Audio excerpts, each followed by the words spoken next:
Hoy en Cara a Cara comentamos sobre la renuncia de Margarita Zavala al Partido Acción Nacional y los registros de los primeros candidatos independientes a la presidencia de la República, comenzando con el Bronco. Y hablamos sobre educación, uno de los temas estratégicos de este país. Están con nosotros la gente de Mexicanos Primero. Comenzamos. A partir de este momento, estamos cara a cara con la política y sus protagonistas. Cara a cara con los temas sociales y económicos. Cara a cara con la agenda de Jalisco. En esta mesa caben todas las ideas. Promomedios Radio presenta Cara a Cara con el periodista Enrique Tusain.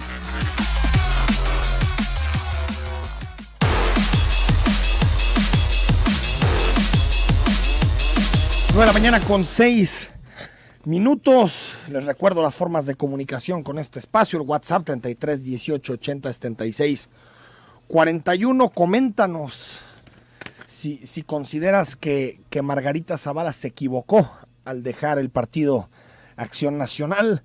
El pasado viernes habían convocado a rueda de prensa, lo había dicho a través de su cuenta personal de Twitter Margarita Zavala, que iba a hablar a las 2 de la tarde en rueda de prensa frente a los reporteros, a los periodistas.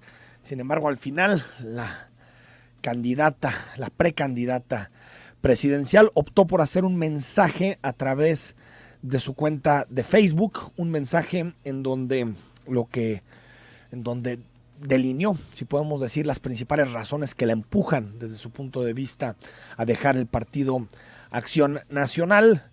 Las razones, pues, hay muchas, pero creo que hay una de peso, que es que desde su punto de vista, desde el punto de vista de Margarita Zavala, Ricardo Anaya, el presidente actual de Acción Nacional, no había hecho nada por poner condiciones de equidad en la contienda de cara a la pugna por la candidatura presidencial del Partido Acción Nacional, que como usted sabe, estaban peleando hasta el viernes pasado directamente Ricardo Anaya y Margarita Zavala. Después de ahí, Margarita ha venido en distintas entrevistas. El sábado se publica una muy extensa en el periódico El Universal y este lunes Margarita Zavala estuvo con Carlos Loret en entrevista televisiva muy temprano el día de hoy, donde dice que básicamente renuncia porque el PAN perdió sus principios, perdió las convicciones que ella misma la orientaron a militar durante 33 años en ese instituto político, y que desde su punto de vista, a diferencia de lo que dijo Ricardo Anaya en su, no tanto una respuesta, sino en el preludio del anuncio de Margarita Zavala, decía Anaya que lo que está haciendo Margarita con su decisión era fragmentar todavía más el voto y por lo tanto favorecer al PRI. Responde Margarita diciendo que no, que en realidad quien está favoreciendo al PRI o quien ha favorecido al PRI en estos años es Ricardo Anaya, con sus acuerdos y con la forma de conducir al Partido Acción Nacional. Escuchamos un breve fragmento de la intervención el viernes pasado de Margarita Zavala. Habló por espacio de poco más de 5 minutos, dando sus razones por las cuales deja su militancia en el Partido Acción Nacional. 33 años siendo militante del PAN, y creo que es, sin lugar a duda, el gran golpe del tablero electoral de cara a 2018. Escuchamos a Margarita Zavala. Elegí al Partido Acción Nacional porque aquí encontré la lucha por la honestidad en la vida pública, la construcción del bien común y la democracia. Aquí encontré una fuerza indescriptible en los hombres y las mujeres que conocí en esta institución. Entre las cosas que más me llamaron la atención fue la manera de hacer política. Honesta, libre y valiente. Éramos pocos. Estuve en la siembra y en la cosecha. No recibíamos financiamiento público. Eran días que ganábamos pocas elecciones con más mística que dinero. Durante mis 33 años de vida en el PAN, lo serví con cariño, con la seguridad de que era el mejor instrumento que podíamos tener los ciudadanos para transformar al país. Fui de la mano con el partido de acuerdo a mis convicciones, con trabajo diario, con honor, con alegría, con dedicación y con todos mis compañeros en busca de esa patria ordenada y generosa. Hace 2 años anuncié mi intención de buscar la presidencia de la República, y lo hice pensando en México y lo que podemos llegar a ser como país. Ahí están algunas de sus razones. Este es el inicio de algunos de los minutos en los que Margarita Zavala se dirigió a todo el país y por supuesto con especial énfasis a los militantes del PAN. Es, hay que decirlo, la ruptura entre el calderonismo, a la corriente política a la que pertenece Margarita Zavala, no solo por haber sido la primera dama durante el periodo de Felipe Calderón, sino también porque ella ha decidido políticamente estar vinculada a esa línea política dentro del Partido de Acción Nacional. La ruptura entre el calderonismo, y en su momento fue Gustavo Madero, en este momento es Ricardo Anaya, esta nueva corriente del Partido Acción Nacional que encabeza Ricardo Anaya. Esa ruptura viene de tiempo atrás. Yo diría que vimos los prolegómenos de esa ruptura desde 2012. Hay que recordar que en 2012 también hubo peticiones de buena parte de la militancia de Acción Nacional de que se abriera la elección del candidato presidencial a votación directa y universal de los militantes. Al final esa fue la fórmula que eligió el Partido Acción Nacional para designar a su candidato a la presidencia de la República. Y si usted recuerda, quien ganó esa competencia interna y por buen margen fue Josefina Vázquez Mota, quien había sido secretaria de Educación durante el periodo de Felipe Calderón. Y Josefina Vázquez Mota, debido a una irresponsabilidad que cometió, quien ahorita pide cancha pareja dentro del Partido de Acción Nacional, que cometió el calderonismo, pues tuvo que navegar contracorriente durante toda la campaña. Josefina Vázquez Mota no recibió prácticamente recursos, tuvo muy poco apoyo de parte del presidente Felipe Calderón, que se dedicó más a asegurar en su momento que no llegara Andrés Manuel López Obrador y por lo tanto que Enrique Peña Nieto fuera presidente de la República antes que ayudar a su candidata, que imagínense, ni siquiera llegó al tope de gastos que coloca el Instituto Federal Electoral en ese momento, que colocó el Instituto Federal Electoral, lo que habla de una campaña prácticamente sobre el vacío, a pesar de haber ganado la elección interna como en su momento lo reclamó Margarita Zavala en el proceso actual. Detrás, desde mi punto de vista, hay una pérdida en general de lo que significa el proyecto y la brújula de Acción Nacional. Desde hace tiempo el PAN es un partido político que bien puede servir para unas cosas o puede servir exactamente para las contrarias. Primero, se sentó en su momento sobre la base de una agenda para pactar el famoso, o para acordar el famoso pacto por México, con el PRI, con el PRD, con el Partido Verde Ecologista y distintas fuerzas políticas que empujaron las famosas reformas estructurales. Luego empieza Ricardo Anaya a abanderar un famoso frente opositor o frente ciudadano con el PRD y con Movimiento Ciudadano para buscar la presidencia de la República en 2018. Y dentro de la estructura del PAN, un partido que durante décadas, y eso está en los libros de historia, está en los libros de análisis político, durante décadas el PAN fue ejemplo de tradición democrática, fue ejemplo de un partido que sabía elegir a sus cargos, que sabía elegir democráticamente a sus representantes, a sus dirigentes en los partidos políticos, y sin embargo el PAN en los últimos años, yo diría desde que ganó el poder en el año 2000, ha empezado a presentar distintas señales de mímesis, de haberse mimetizado con el sistema político que sobre todo nace con el PRI después de los 70 años. Clientelismo, corporativismo, movilización, lo hemos visto aquí en Jalisco. Quien gana las candidaturas no es quien tiene un mejor proyecto, no es quien puede ofrecer un mejor proyecto a los panistas y al resto de la ciudadanía, sino quien tiene la capacidad de instrumentar la nómina, tiene la capacidad para movilizar y por lo tanto tener más votaciones y más respaldo en las urnas, en los procesos internos del Partido de Acción Nacional. Y esta disputa ya la veíamos esbozarse de forma muy clara hace poco más de un año en una sesión de consejo político en el PAN, un agarrón fuerte, pasado ya de palabras, vehemente, entre Juan José Rodríguez Prats y Felipe Calderón, dos hombres importantes para la historia de Acción Nacional. Por supuesto, Felipe Calderón, quien fue presidente de la República, y Rodríguez Prats, un ideólogo de una muy buena parte del panismo, que si recordamos algunas frases que se dijeron, esto fue hace poco más de un año en el seno del Consejo Político. En ese momento los periodistas decíamos, el PAN está cerca de una ruptura, estas formas ya exceden lo razonable dentro del debate en un partido político, y nos decían que no, que era normal, que en el PAN así se discuten las cosas y que era imposible que hubiera una ruptura de cara a 2018. Bueno, ya ocurrió y recordamos unos segundos de aquella confrontación. Lleno de odio y de rencor. Yo creo que es el que hace ser tan insolente, tan majadero y tan irresponsable. ¿Por qué no me ibas a dejar? Yo te entendí.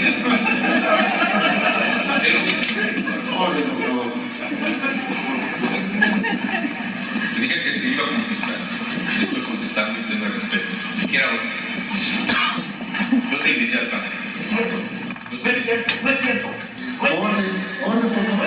Evitemos los diálogos personales. Está contestando. Lo voy a recordar porque quizá no te acuerdas. Estabas conmigo. Por favor, orden.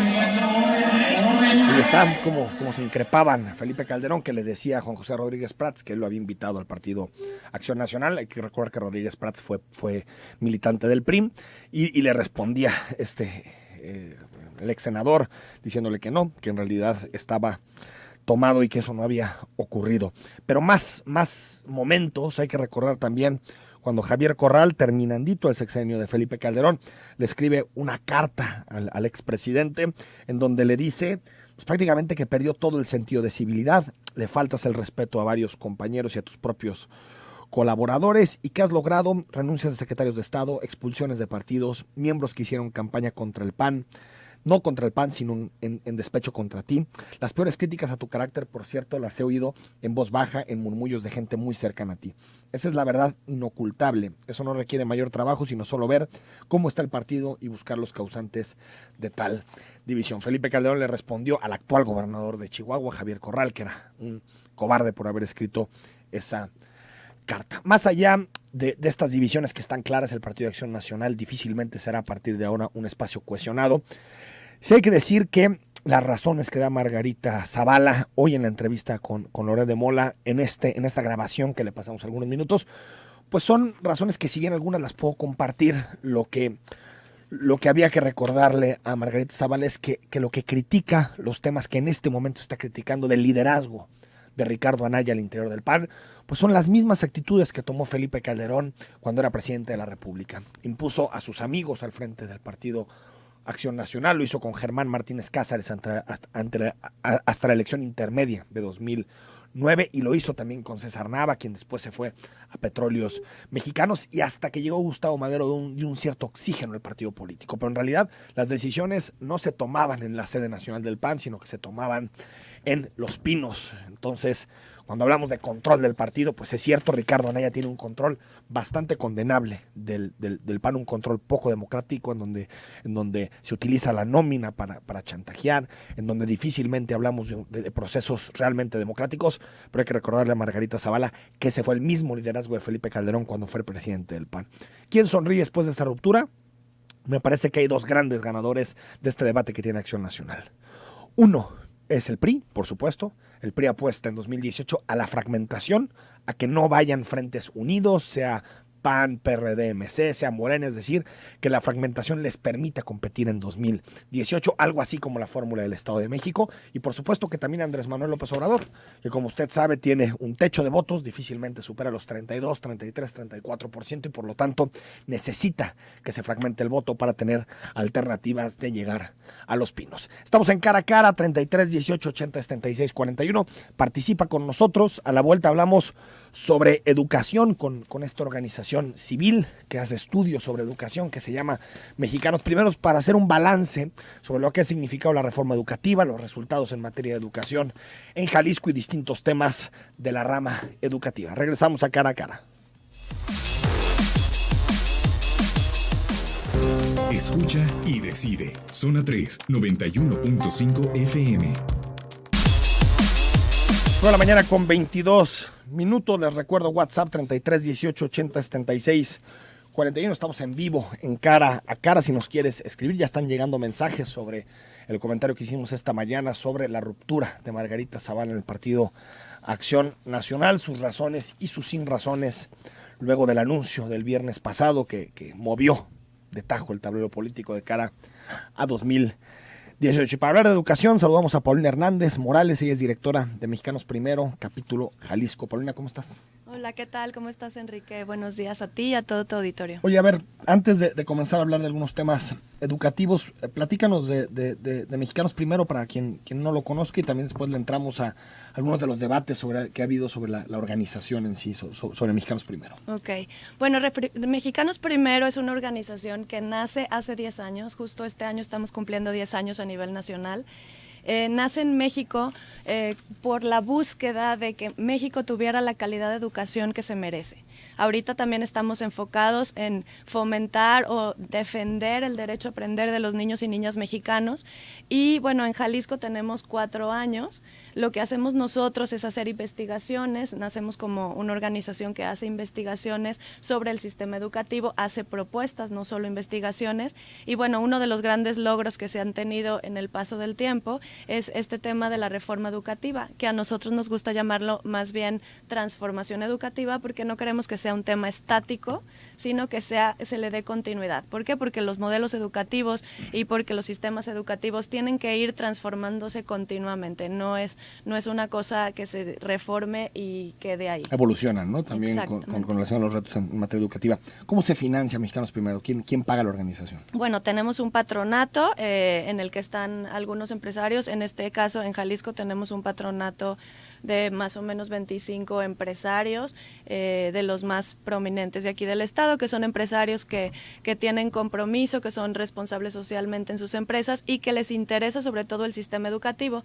¿Por qué? Porque son empresarios que creen que si cambia la educación, cambia todo lo demás, ¿no? Cambiaría en este caso los temas de seguridad, los temas de salud, los temas económicos incluso, ¿no? Entonces, creemos y creen también los miembros del patronato que empezar por la educación es la manera más adecuada. Ahora, hay dos asuntos que siempre surgen cuando hablamos de Mexicanos Primero, de parte de quien los critica, de quien critica su labor en términos educativos. La primera es que dicen que ustedes responden a la agenda de los poderes fácticos del país, es decir, de los grandes empresarios, de los grandes dueños del dinero en México. Eso por un lado. Y segundo, que en realidad su objetivo último es que en este país haya pura educación privada, es decir, privatizar la educación, que no exista educación pública. ¿Por qué no me respondes a esos dos temas? Claro que sí. Bueno, empezando por lo primero, Mexicanos Primero en realidad lo que busca es defender el derecho de la educación y lograr el aprendizaje de los niños y niñas mexicanos. Entonces, eso es un interés de todos, no solo de los poderes fácticos, ¿no? Los poderes fácticos lo que están haciendo, y supongo que también en este caso los patronos de Mexicanos Primero, lo que buscan es que se transforme México a través de la educación. Y respondiendo a tu segunda pregunta, en el tema de los niños. De privatizar la educación y sí. No, lo que se busca aquí, te explico cómo es. Nosotros buscamos que se mejore la calidad de la educación pública, sobre todo. Obviamente, si se mejora la educación pública, se mejora por temas de competencia la educación privada. Entonces, pero en realidad a nosotros nos estaríamos súper orgullosos de tener una educación pública, que todos pudiéramos acceder, que todos pudiéramos tener los beneficios de tener una educación de calidad. Nos encantaría también, por ejemplo, el tema de que nosotros como ciudadanos, que nuestros impuestos se vieran reflejados en una educación en la que pudiéramos mandar a nuestros hijos y que fuera de primer mundo. Entonces, en realidad, lo que se busca y por lo que se trabaja y todos los temas de investigación van hacia el lado de la educación pública. Es decir, pero no buscan que el modelo privado suplante a la educación pública. No, claro que no. Lo que se busca es buscar también nuevos modelos educativos, y no tienen que ser privados. Incluso se están analizando modelos educativos como los más avanzados que tienen en el mundo. Se hicieron reformas importantes, por ejemplo, en el sistema en Singapur, obviamente en Finlandia y en otros lugares del mundo, en ciudades ya específicas como Shanghái, o en la zona de Ontario, en la región de Ontario, en Canadá, y entonces se están analizando los sistemas y los modelos educativos de estos lugares, que no son específicamente privados, al contrario, son públicos, y lo que se busca es aplicarlos específicamente en México. Ahora, Paulina, durante algún tiempo, yo creo que este sexenio también ha sido el sexenio del debate sobre la educación en este país, desde la propuesta de reforma educativa, lo que ha significado también para los líderes sindicales. Pero me parece que seguimos teniendo una especie como de brecha de percepción en la educación. Por un lado, en todas las encuestas, incluso cuando discutimos la de Jalisco, como vamos aquí con Augusto Chacón, lo que nos dicen, o lo que dicen la mayoría de los ciudadanos es, bueno, nuestra educación no es tan mala. Así en general, la percepción. Uh-huh. La educación que recibimos, sea pública o privada, no es tan mala. Sin embargo, cuando vemos los índices, cuando nos comparamos con otros países, nos damos cuenta que nuestra educación es muy mala, sea privada, sea pública, donde estudiemos. ¿Cómo explicamos esa brecha de percepción? ¿Por qué los mexicanos no estamos conscientes de que en las aulas no recibimos una educación de calidad? Yo creo, pero esto es una percepción meramente personal, los mexicanos tendemos a ser optimistas. Si tú te fijas en las encuestas, precisamente también en las que hace... Felizologías, ¿no? Las felizologías y las que hace también a veces en Jalisco Cómo Vamos, incluso ellos mismos lo han dicho en algunas encuestas anteriormente, nos gusta sentir que estamos bien y que vamos bien, ¿no? Eso es como parte de la cultura intrínseca del mexicano, pero bueno, como tú bien dices, en las encuestas, en los exámenes, en las evaluaciones, sobre todo en las evaluaciones a nivel nacional y a nivel internacional, nos damos cuenta, por ejemplo, en la OCDE, que somos pues de los últimos. La cola, ¿no? Estamos Está al último, injusto ¿no? compararnos con la OCDE porque ahí están los países más ricos del mundo, ¿no? Pero casi en cualquier otro, incluso cuando nos comparamos con América Latina, estamos atrás. No, y además pues hay que aspirar a eso, ¿no? O sea, no nos podemos, pero... no podemos decir, oye, somos mexicanos y no nos vamos a comparar con Finlandia. A mí me encantaría estar en el nivel de Finlandia y nosotros como institución, como mexicanos primero, nos gusta ir hacia el top, ¿no? Sí, no digo eso, digo que nos comparamos con países que tienen un Producto Interno Bruto per cápita 5, 6, 7 veces arriba del nuestro, por eso, ¿no? Que de pronto la comparación es injusta, las comparaciones mejor hechas son con países que más o menos comparten el mismo nivel socioeconómico, ¿no? Ahora, en ese mismo sentido, la reforma educativa. Hablamos a inicios del sexenio como la reforma estructural de este país. Hubo muchos problemas políticos en torno a la reforma. Creo que en general se han ido apaciguando de poquito en poquito, particularmente en 3 o 4 estados de nuestro país. ¿Cómo calificas la implementación de la reforma y si consideras, Paulina, que esta reforma dará resultados en cuánto tiempo más o menos? Que veremos resultados en los años de educación, en la calidad en las aulas.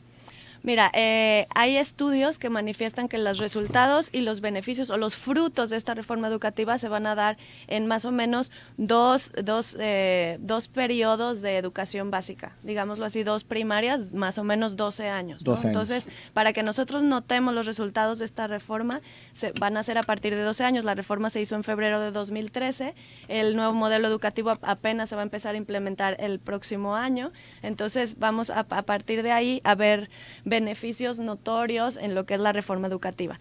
Es un poco para explicar al auditorio, la reforma educativa pues es una reforma que se hizo a nivel nacional, del artículo 13 de la Constitución, se hicieron innovaciones importantes, ¿no? Como el INEE, ¿no? La autonomía del Instituto Nacional de Evaluación Educativa, que esto nos da la capacidad también de estar conociendo cómo estamos y estarnos autoevaluando a nosotros mismos como sistema educativo y conocer cuáles son los esfuerzos que se deben de hacer, ¿no? También te puedo platicar un poco el trabajo que se hizo aquí en Jalisco, porque la reforma se hizo a nivel nacional, pero también se armonizó con las leyes estatales, ¿no? Entonces, más o menos en el mismo año se empezó a trabajar sobre la armonización a nivel estatal, se hicieron foros, se hicieron consultas, Mexicanos Primero Jalisco participó activamente en lo que fue la armonización de la reforma a nivel estatal y bueno, fuimos uno de los estados que tuvieron excelencia en la armonización. ¿Qué quiere decir esto? Que nos apegamos casi a la perfección a la ley federal y esto nos da también un privilegio para los niños que son jaliscienses, que van a tener una ley y unos fundamentos para defender el sistema educativo de una mejor manera. Ahora, uno de los elementos que sobresalen prácticamente todos los estudios sobre educación, y tú lo sabes, Paulina, es en Jalisco en particular, es la desigualdad que existe en nuestro estado. Es decir, sí, la reforma en general se ha implementado adecuadamente, aquí no lo ha dicho el secretario, pero sí sigue habiendo muchos espacios, muchos municipios, muchas regiones de nuestro estado con niveles de educación paupérrimos, ¿no? Sí. Con maestros poco preparados. Incluso hace poco se presentaba un estudio en donde se hablaba del diferencial de sueldos por municipios, y quedaba claro que una cosa es dar clases en la zona metropolitana de Guadalajara y otra es dar en un municipio del interior del estado, ¿no? No, incluso también cómo terminan, cuántos alumnos terminan, ¿no? Por ejemplo, el promedio aquí en la zona metropolitana de Guadalajara es de más o menos 11 años de escolaridad, y en cambio si volteamos a ver a lo rural, puede ser que hasta sea de 4 años, ¿no? Entonces, sí hay que trabajar mucho en eso. De hecho, uno de los ejes importantes es la equidad y la inclusión educativa. También hay que hablar del tema de los indígenas, ¿no? Entonces, también Mexicanos Primero estamos trabajando directamente con el tema de los indígenas y defendiendo también las condiciones salariales de los maestros que que deciden o que están esforzándose por educar y enseñar a aprender, que es lo que ahora así le llamamos nosotros, ¿no? O enseñar a aprender a aprender, en las regiones de la zona indígena. También se les tiene que dar una nivelación salarial y también se les tiene que dar la capacitación, incluso se les tiene que fomentar que hablen en las dos lenguas, ¿no? En español y también en la lengua indígena, porque si no la inequidad va a seguir existiendo, ¿no? Y aparte el bilingüismo en esta zona es un patrimonio a defender, más allá de si es funcional o no, es un patrimonio a defender. El estudio, bueno, es que hace Mexicanos Primero, es con datos del Fondo de Aportaciones para la Nómina Educativa y Gasto Operativo en el ciclo 2015-2016, en donde un profesor de educación básica con plaza de jornada completa llega a ganar hasta 21,830 pesos. Sin embargo, en zonas de alta marginación ese sueldo baja hasta los 16,000, es decir, estamos viendo un decremento en torno al 35%. Vamos al corte. 33 18 80 76 41, estamos recibiendo mensajes.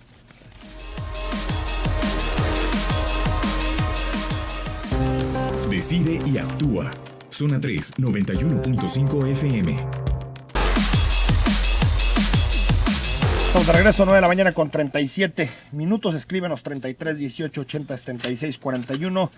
El WhatsApp, si nos quieres hacer un comentario sobre la educación, cómo calificas la educación que recibiste, que reciben tus hijas o hijos, y si crees que la educación que se da en México es de calidad. Se presentó, Paulina, el proyecto de presupuesto 2018, encabezado por José Antonio Meade, tal vez el último presupuesto que presenta, y bueno, sobresale un recorte importante en materia educativa otra vez, tercer año seguido con recorte en educación. No hay recorte en salarios, no hay recortes en privilegios de la clase política, pero siempre se meten o con la educación o con la salud o con algunos de los temas básicos de servicio de los mexicanos.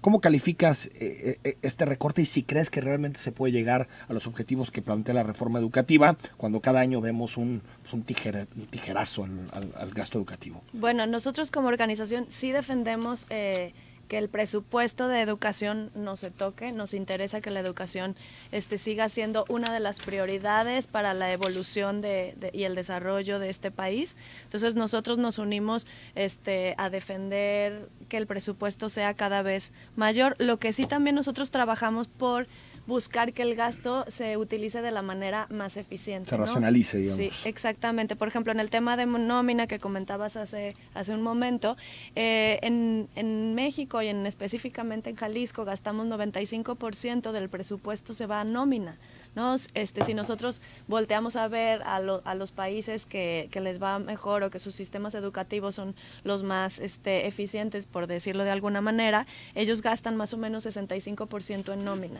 Entonces, bueno, a nosotros nos encantaría que dentro del presupuesto vayamos caminando o avanzando un poco hacia allá. Pero significaría sacrificar salarios de profesores. No significaría eso, significaría un poco reestructurar la nómina, porque también hay situaciones que es justo de las investigaciones que estamos haciendo ahora, hay que analizar. O sea, aviadores, todo ese tipo de gastos. Sí, hay irregularidades, incluso Aurelio Nuño, el secretario de Educación Federal, acaba de mencionar que se identificaron alrededor de 44,000 plazas irregulares a nivel nacional. No se ha dado el dato específicamente de cuántas de ellas son de Jalisco o cómo podemos conocer el dato específicamente de Jalisco, pero bueno, ya si estamos hablando que a nivel nacional son 44,000 plazas, pues sí hay que ver cómo logramos que esto ¿Qué tiene que ver? O sea, pueden ser aviadores o, por ejemplo, comisionados.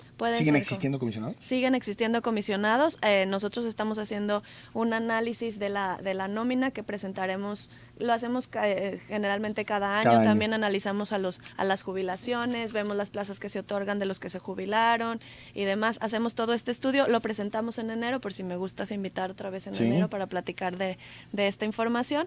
Pero bueno, la idea es que en este análisis nosotros conocemos y vemos, por ejemplo, que en una escuela hay digamos un patrón que se llama RAM o un sistema donde tú ves cada escuela, por el número de alumnos, cuántos profesores o cuántos docentes deben de tener. Y hay escuelas que tienen muchos más docentes de los que deberían, y por otro lado hay otras escuelas donde tienen muchos menos de los que necesitan. Entonces nosotros estamos haciendo este análisis de nómina y a lo mejor reacomodando y haciendo una reingeniería del recurso humano y del personal docente, pues quedaríamos muy bien y podríamos ir acercándonos un poco al deber ser, ¿no?, en una nómina educativa. Se viene, Paulina, la política en su máxima expresión, que son las elecciones de 2018. Creo que más o menos identifico que el Frente, este Frente Ciudadano, PAN, PRD, Movimiento Ciudadano, está en general a favor de la reforma educativa. Me parece en general, habrá algunos matices, pero me parece que en general están a favor. El PRI también, incluso el secretario de Educación puede ser candidato. Morena no ha sido tan claro, Andrés Manuel López Obrador, que dijo, si gano, consultaríamos con la ciudadanía si seguimos o no con la reforma educativa. ¿Temes que ante la coyuntura electoral pueda haber un impacto nocivo dentro de la implementación de la reforma? Mira, nosotros creemos que la reforma como tal está blindada, ¿no? ¿Por qué? Porque para revertir lo que es la reforma tendría que haber una mayoría en el Congreso que quisiera revertir una reforma como esta.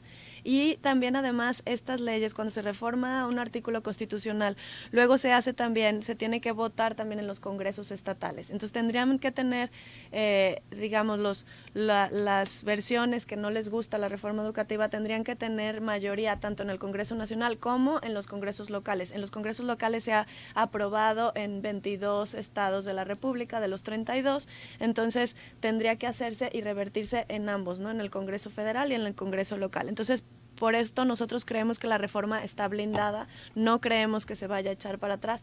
Claro que sí podría existir la posibilidad de inyectarle a lo mejor menos presupuesto y eso afectaría negativamente a lo que es la transformación educativa, sí. Pero bueno, estamos varias organizaciones civiles que estamos trabajando por esto y nosotros daríamos a conocer cuáles son los alcances y cuáles serían las afectaciones en el caso de que algo así sucediera. Porque con una tercera parte del Congreso, con un número de firmas, podrías convocar una consulta. Y si en la consulta le preguntan a los mexicanos, ¿estás o no a favor de la reforma educativa que impulsó Peña Nieto? Pues no sé, puede ser que la rechacen. Y me parecería muy raro que el Congreso no pusiera atención a eso. Es decir, más allá de lo blindado, si hay una consulta, puede ser que los mexicanos digan no a la reforma.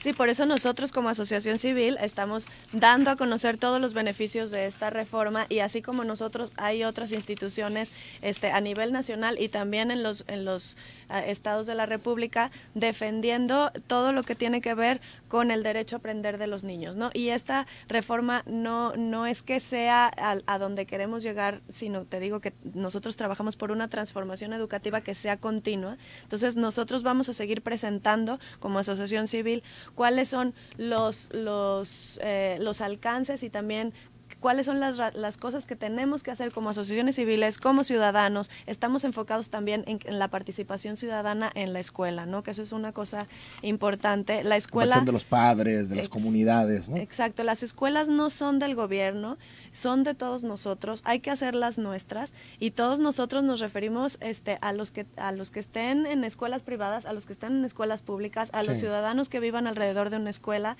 a los padres de familia, a las organizaciones civiles. Entonces nosotros tenemos que cuidar que la participación ciudadana esté involucrada directamente con las escuelas para defender también todo esto. Sí, eso sí queda claro en los estudios. Hay una diferencia abismal entre las escuelas en donde se involucra la comunidad, los padres, y participan en la construcción de esa escuela en términos educativos, pedagógicos, y las escuelas que son abandonadas a su director. Claro. O sea, sí, en materia de calidad son totalmente distintas. Sí, por eso nosotros, uno de los ejes que tiene Mexicanos Primero es precisamente la participación ciudadana. Nosotros fomentamos que haya la participación ciudadana, defendemos y tratamos de que la escuela y los padres de familia e incluso los alumnos, ¿no? Los estudiantes, los niños, los jóvenes, sean los primeros que también estén defendiendo su derecho al aprendizaje. Hace algún tiempo, tal vez unos 6-7 meses, platicábamos en este espacio con David Calderón, de Mexicanos Primero, también un especialista en materia educativa, y nos decía, las condiciones externas a la escuela son más importantes que las condiciones internas. Es decir, si un niño o una niña llegan con maltrato, llegan en situación de pobreza, en desnutrición. Muchas veces ese tipo de condiciones son más importantes incluso que lo que se enseña dentro del aula. Y de acuerdo a los estudios que ustedes presentaron, los invisibles, la mitad de los niños mexicanos sufren de pobreza, se esconde el maltrato, la falta de educación. Por ejemplo, en una quinta parte de los niños no está registrado, 40% en Chiapas tienen ese problema, hay rezago de desnutrición, es decir, estamos hablando de problemáticas muy profundas que muchas veces están por encima incluso una reforma, ¿no? O sea, una reforma puede con esto, con estas condiciones. No, por eso nosotros, una de las cuestiones, y precisamente David Calderón, que es ahorita nuestro presidente ejecutivo, nos comenta y nos señala que es muy importante no hablar solo de la reforma educativa, sino hablar de la transformación educativa, porque en una transformación educativa no solo se implica la ley, sino se implica todos los personajes que están tratando directamente con lo que es la escuela, ¿no? También por eso nosotros también tratamos ahorita de acercarnos a los docentes, estar muy cerca de ellos, porque los docentes pueden ser los primeros visores de a lo mejor de situaciones de inequidad, de situaciones de conflicto, de temas de desnutrición, de temas de desigualdad, de situaciones a lo mejor en la casa por la cual el niño o niña no están aprendiendo como deberían, incluso, ¿no? Entonces, los docentes, digamos que son la puerta a que estos niños puedan lograr su derecho a aprender. Entonces, hay que capacitarlos, hay que formarlos, hay que atenderlos para que tengan también este conocimiento de cómo acercarse y cómo beneficiar a un niño que a lo mejor está en una situación de inequidad o desigualdad. Vamos al corte, estamos en Cara a Cara, a la vuelta. Leemos los mensajes y las preguntas que tienen para Paulina de Mexicanos Primero sobre el tema de Margarita Zavala.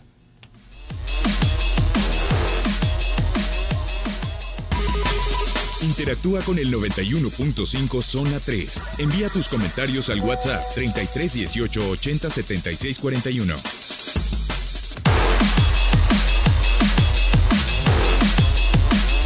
Buena mañana con 51 minutos. Leemos algunos mensajes sobre educación. Estamos platicando esta mañana con Paulina Hernández Morales, directora de Mexicanos Primero, capítulo Jalisco. Y también hablamos al principio del programa sobre la ruptura de Margarita Zavala con el Partido Acción Nacional. Algunos mensajes. 8894 dice: actualmente a los niños no los reprueban, los dejan complementar el periodo. Le pregunto a su invitada si por sentimiento hay que seguir esa situación o por calidad exigir que estén preparados para continuar. Sobre la reprobación en las aulas, ¿debe de existir, no debe de existir?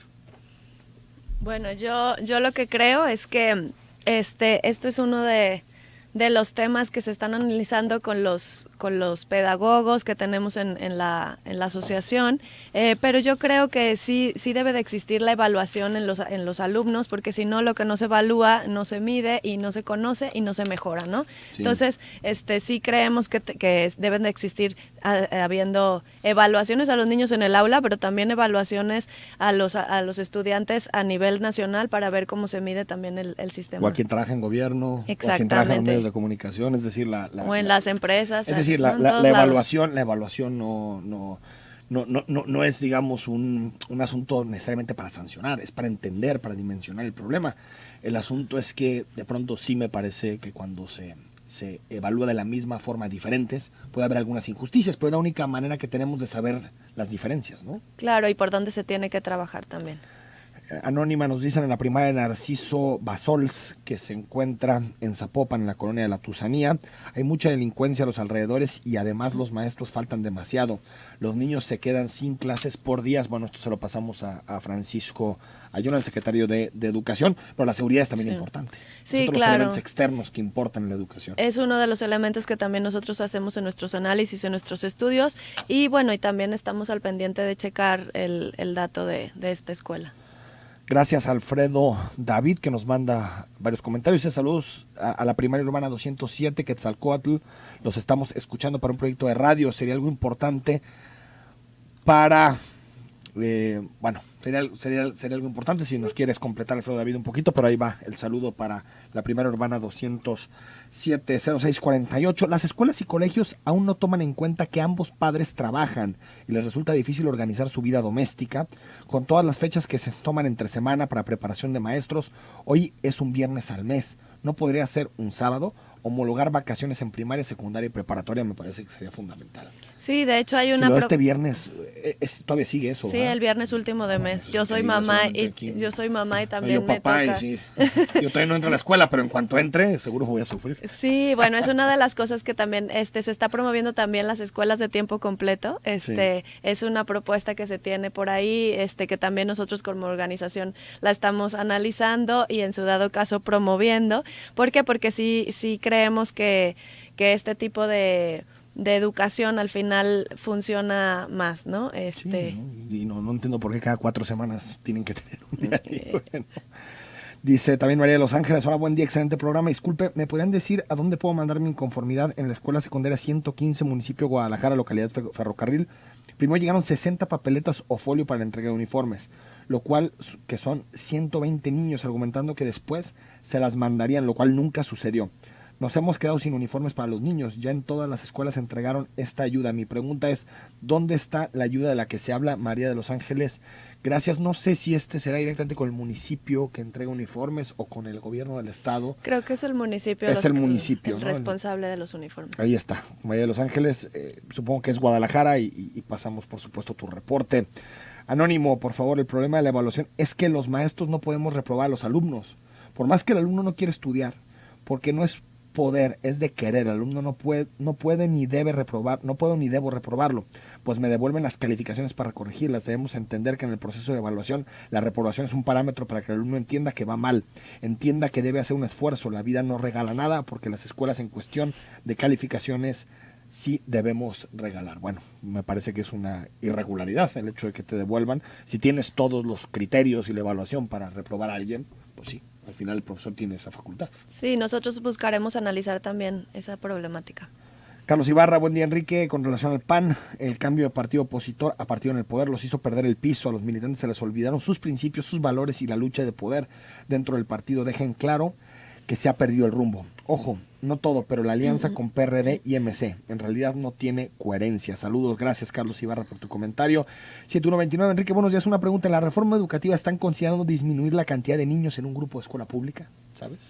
Se tiene un análisis de lo que te comentaba, que es el RAM, ¿no? También hay otro registro también por cuántos alumnos debe de tener un docente, y bueno, también hay que ver también la oferta y la demanda tanto de docentes como de grupos, y también la cuestión geográfica, ¿no? Entonces sí se hacen estudios al respecto, pero bueno, esto también se va a ir evolucionando un poco más cuando avancemos en la reforma en los próximos 10 años. Alfonso te dice, buen día, Enrique, empresarios obviamente en busca de un beneficio, Claudio X González y demás poderes detrás del trono. Si realmente les interesara una educación de calidad, propondrían un secretario de educación realmente docente del servicio público, no al amigo del ejecutivo. Qué cantidad de mentiras con relación a lo que te preguntaba al principio, si en realidad los poderes fácticos estaban detrás de Mexicanos Primero. Ángel Castillejo, la reforma educativa así como la energética y el presidente Peña sirven para 3 cosas: para nada y para nada. Bueno, ahí está el asunto es interesante porque fue la reforma más cuidada, la educativa, que incluso tuvo más credibilidad en un principio y ha venido desgastándose peligrosamente.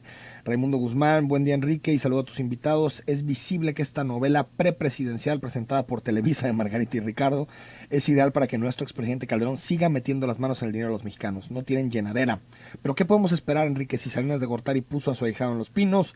Que Felipe no quiera poner a su esposa en Los Pinos. Saludos, gracias a Raimundo Guzmán. Francisco, buenos días. En la escuela secundaria 122 Tonalá no fueron todos los libros, nos vendieron 3. El doctor Jalisco, tutoría de inglés, y aparte también se compraban uniformes. Esto fue para alumnos de nuevo ingreso. Gracias, Francisco, por tu reporte. 11:15, más que privatizar la educación pública, las escuelas públicas se deben dejar a los pobres. Actualmente gente pudiente quita muchos lugares a gente humilde. Bueno, eso es un debate interesante que en próximas ocasiones seguro que lo abordaremos. 1404, les pediría de favor de Kumamoto el tel o celular o el domicilio. Queremos mi esposa y yo apoyarlo con nuestra firma. Soy Salomón, ahorita nos comunicamos con su gente de comunicación para pasarle algún dato. 7125, saludos y felicidades por tu programa, mi estimado Enrique. Carlos Andrade, en realidad Anaya ya no tiene el respaldo de la militancia, solo las cúpulas y su ambición ahora tristemente pastoreadas y maiciadas desde el CEN. En los estados es la misma réplica, ejemplo triste y sombrío en Jalisco. Bueno, está muy largo, pero te mando un saludo, Carlos, gracias por comunicarnos. Paulina, gracias por haber estado aquí con nosotros. Muchas gracias, Enrique. En otra ocasión. Claro que sí, ya estamos a las órdenes y buscan informarse un poquito más. Mexicanos Primero, JAL, @ en el Twitter, por favor. Gracias, Paulina. Nos vamos hasta mañana a las 9 de la mañana. Está con nosotros el presidente de Acción Nacional, Miguel Ángel Martínez Espinosa. Mañana nos escuchamos.